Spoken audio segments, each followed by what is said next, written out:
The Vienna State Opera is an opera house and opera company with a history dating back to the mid-19th century.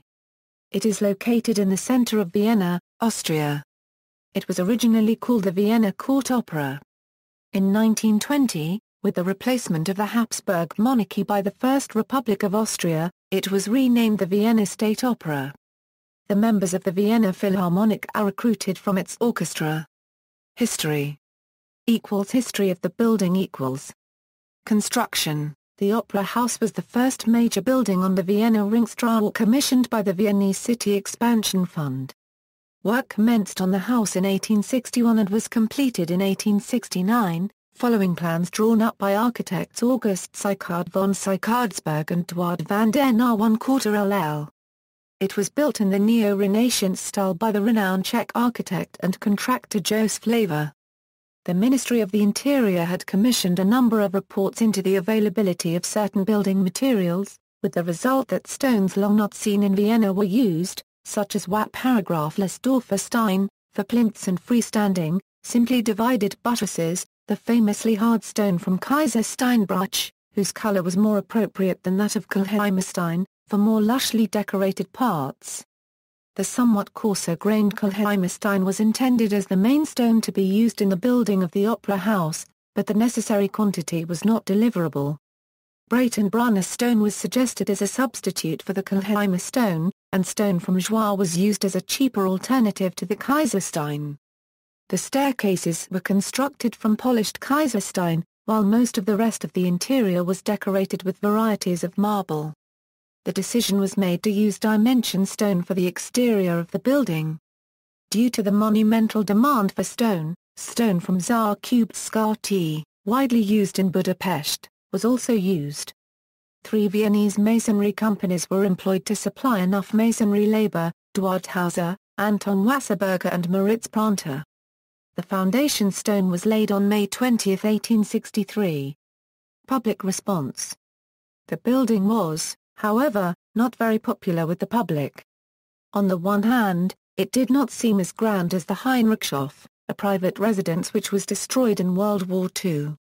Moreover, because the level of Ringstraße was raised by a meter in front of the opera house after its construction had begun, the latter was likened to a sunken treasure chest, and, in analogy to the military disaster of 1866, was deprecatingly referred to as the Car-Paragraph Nigra currency TZ of architecture. Eduard van der Nauwen Quarter LL committed suicide, and barely 10 weeks later Seycardsberg died from tuberculosis, so neither architect saw the completion of the building.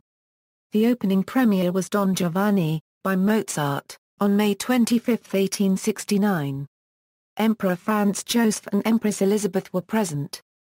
Wartime bombing and redesign. Towards the end of World War II, on March 12, 1945, the opera was set alight by an American bombardment. The front section, which had been walled off as a precaution, remained intact, including the foyer, with frescoes by Moritz von Schwind, the main stairways, the vestibule and the tea room. The auditorium and stage were, however, destroyed by flames, as well as almost the entire copyright coin props for more than 120 operas with around 150,000 costumes. The State Opera was temporarily housed at the Theater an der Wien and at the Vienna Volksoper. Lengthy discussions took place about whether the opera house should be restored to its original state on its original site, or whether it should be completely demolished and rebuilt either on the same location or on a different site. Eventually the decision was made to rebuild the opera house as it had been, and the main restoration experts involved were Ernst Kolb and Udo Illig. The Austrian Federal Chancellor Leopold Figl made the decision in 1946 to have a functioning opera house again by 1949. An architectural competition was announced, which was won by Erich Boltenstein. The submissions had ranged from a complete restructuring of the auditorium to a replica of the original design. Boltenstein decided on a design similar to the original with some modernization in keeping with the design of the 1950s. In order to achieve a good acoustic, wood was the favored building material, at the advice of, among others, Arturo Toscanini. In addition, the number of seats in the parterre was reduced, and the fourth gallery, which had been fitted with columns, was restructured so as not to need columns. the facade, entrance hall and the Schwind foyer were restored and remain in their original style. In the meantime, the opera company, which had at first been performing in the Volksoper, had moved rehearsals and performances to Theater an der Wien, where, on May 1, 1945, after the liberation and re-independence of Austria from the Nazis, the first performances were given. In 1947, the company went on tour to London. Due to the appalling conditions at Theater an der Wien, the opera company leadership tried to raise significant quantities of money to speed up reconstruction of the original opera house. Many private donations were made, as well as donations of building material from the Soviets, who were very interested in the rebuilding of the opera. The mayor of Vienna had receptacles placed in many sites around Vienna for people to donate coins only. In this way, everyone in Vienna could say they had participated in the reconstruction and feel pride in considering themselves part owners. However, in 1949, there was only a temporary roof on the Staatsoper, as construction work continued. It was not until November 5, 1955 that the Staatsoper could be reopened with a performance of Beethoven's Fidelio, conducted by Karl Bahr paragraph HM. The American Secretary of State, John Foster Dulles, was present. The television station ORF used the occasion to make its first live broadcast, at a time when there were only c. 800 televiewers in the whole of Austria. The new auditorium had a reduced capacity of about 2,276, including 567 standing room places. The ensemble, which had remained unified until the opening, crumbled in the following years, and slowly an international ensemble formed. History of the company after the war. In 1945, the Wiener Mozart Ensemble was formed, which put on world-renowned guest performances and became known particularly for its singing and playing culture. The Austrian conductor Joseph Krips was the founder and mentor, who had only survived the Nazi era thanks to luck and help from colleagues. At the end of the war, Krips started the renovation of the Staatsoper, and was able to implement his aesthetic principles, including the departure from the romantic Mozart ideal with a voluminous orchestral sound. Instead, qualities more associated with chamber music were featured, as well as a clearer, lighter sound, which would later come to be known as typically Viennese. Singers who worked with Krips during this time were Erich Kahns, Elisabeth Schwarzkopf and Wilma Lipp, among others. As early as 1947, the Mozart Ensemble was playing guest performances at the Royal Opera House in London, with Mozart's Don Giovanni. Richard Tauber, who had fled from the Nazis, sang Don Ottavio. 3 months later he died, and was remembered for singing with half a lung in order to fulfill his dream. Many other artists became associated with the Mozart Ensemble, for example Karl Bahr paragraph HM, but their role was still greatly peripheral, in a straightforward or assisting role. This was the beginning of Krips' worldwide career, which would take him to the most prominent houses in the world. Until his death in 1974, Krips was regarded as one of the most important maestri of the Staatsoper. On July 1, 1998, a historical broadcast took place, as Austria undertook its first presidency of the European Union. Fidelio was broadcast live from the Vienna State Opera to the 15 capital cities of the EU. Present day. The company. The Vienna State Opera is closely linked to the Vienna Philharmonic, which is an incorporated society of its own, but whose members are recruited from the orchestra of the Vienna State Opera. The Wiener Staatsoper is one of the busiest opera houses in the world, producing 50 to 60 operas per year and 10 ballet productions in approximately 300 performances. It is quite common to find a different opera being produced each day of a week. As such, the Staatsoper employs over 1,000 people. As of 2008, the annual operating budget of the Staatsoper was €100 million, with slightly more than 50% coming in the form of a state subsidy. The opera company operates a repertory system, more than 50 productions are staged every year, and there is a performance nearly every day for 10 months of the year. The opera's current musical director is Franz Welser paragraph St. Gustav Mahler. Gustav Mahler was one of the many conductors who have worked in Vienna. During his tenure, Mahler cultivated a new generation of singers, such as Anna Bar-Mildenberg and Selma Kurtz, and recruited a stage designer who replaced the lavish historical stage decors with sparse stage scenery corresponding to modernistic, Juge and still tastes. Mahler also introduced the practice of dimming the lighting in the theatre during performances, which was initially not appreciated by the audience. However, Mahler's reforms were maintained by his successors.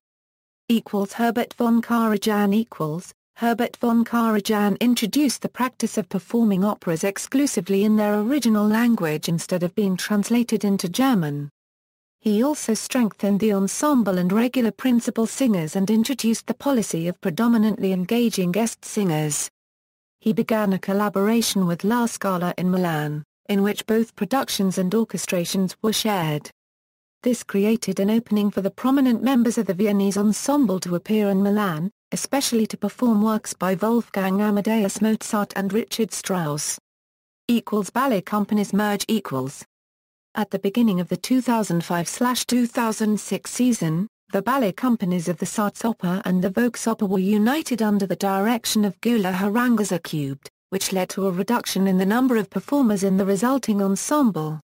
This has resulted in an increase in the number of guest stars engaged to work in the ballet. The practice of combining the two ballet companies proved an artistic failure, and Haranguza Cubed left when his contract expired in 2010. Starting with the 2010-2011 season, a new company has been formed called Wiener Ballet under the direction of former Paris Opera Ballet star dancer Manuel Legris. Legris eliminated Haranguza Cubed's policy of presenting nothing but traditional story ballets with guest artists in the leading roles, and is concentrating on establishing a strong in-house ensemble and has restored evenings of mixed-bill programs, featuring works of George Balanchine, Jerome Robbins, J.R.M. registered trademark Achille N., William Forsythe, and many contemporary choreographers, as well as a reduced schedule of the classic story ballets. 140th anniversary season 2009 marked the 140th anniversary of the Vienna Opera House. To celebrate this milestone, a revolutionary idea designed to reach out and embrace a new audience was conceived. A giant 50 SQM screen was placed on the side of the Opera House facing Car Currency Rundstraße. In 4 months, live broadcasts of over 60 of the most famous operas were transmitted in this way, including stellar performances of Madama Butterfly, The Magic Flute and Don Giovanni. This hugely successful venture brought a new wave of operatic excitement and fervor to the many tourists and locals who experienced this cultural first. During daytime, the screen displays a replica of the Opera House's facade, as it obstructs a considerable part of the building, along with information about upcoming performances. The Opera House and children. The Vienna State Opera is particularly open to children. Under Hollander's direction, the Opera House has become well known for its children's productions, which are performed in a tent on the roof of the Staatsoper. Recent examples include Peter Pan, Das Traumfresserchen, Der 35. Mai, CFE Hornmann's Aladdin, Bastian und Bastian and Wagner's Nibelungenring für 1/4 Kinder. In addition to this, there is a production of The Magic Flute every year for 9 and 10-year-olds, decorated like the Opernball. The Opera House also has an opera school for boys and girls between the ages of 8 and 14, which takes place in the afternoons after regular school. The children are introduced to music theatre and the prospect of becoming opera singers. The company recruits singers for children's roles in its productions from this opera school. Twice every season there is a special matinee performance of the opera school. In 2006, the 250th anniversary of Mozart's birth, they performed a 20-minute miniature opera Der kleine Friedrich arranged from songs of Mozart by Janko Kastelic and Claudia Thoman. Standing room only audience. Immediately before each performance, cheap, standing room tickets are sold. These are popular with all age groups, and now have an almost legendary regular clientele, which allegedly is merciless in showing its displeasure with a performance loudly and unambiguously, but is even louder in voicing approval. Der Name Every performance at the Wiener Staatsoper is reviewed by an independent company in the opera publication Der Name, which is printed in about 2,000 copies. This is unusual in that most opera magazines prefer to concentrate on new productions and premieres. There is an online version parallel to the publication, which receives an average of 10,000 visitors a week, and therefore is one of the most successful German-language opera portals. Opera Ball. For many decades, the Opera House has been the venue of the Vienna Opera Ball. It is an internationally renowned event, which takes place annually on the last Thursday in Fasching. Those in attendance often include visitors from around the world, especially prominent names in business and politics. The Opera Ball receives media coverage from a range of outlets. The Opera Ball in 1968 was the occasion for a protest, at which the organization was criticized for being elite, conceited, and reactionary. There was violence between the demonstrators and the police. Directors/general managers, in chronological order, the directors of the Staatsoper have been prominent artists. Karajan's principle of guest principals remains today. Many great artists have appeared at the Staatsoper. Singers conductors conductors who also held a position of music director. Directors, set designers, and costume designers. Opera title and year of debut at the Vienna State Opera in parentheses. See also. References: Tim Smith, Vienna State Opera 50th Anniversary Reopening Gala, An Illustrious History, pages 4, PBS. Retrieved April 12, 2013, Vienna State Opera Prices and Seating Plan. Vienna State Opera. Retrieved July 17, 2013. Eric Riding and Rebecca Piechewski, Bruno Walter, A World Elsewhere, Yale University Press, 2001, pages 248. ISBN 0-300-08713-6.